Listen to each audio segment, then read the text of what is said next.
Една од главните мои задачи во текот на мојата дипломатска мисија беше и одбраната на македонскиот јазик.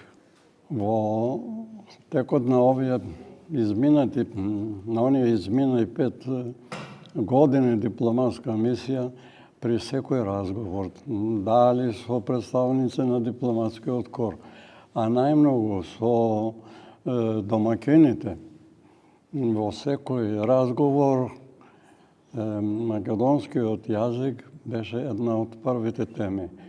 Секогаш го споредував со онаа време кога Полска била поделена и цели 25 години не постоела како држава, каде што и германците, австро-унгарците и русите им го бранеле мајчиниот јазик. Меѓутоа, со помош на големите писатели, литературата, големата полска класична литература, можам да речам дека ја спаси нацијата од пропаѓање.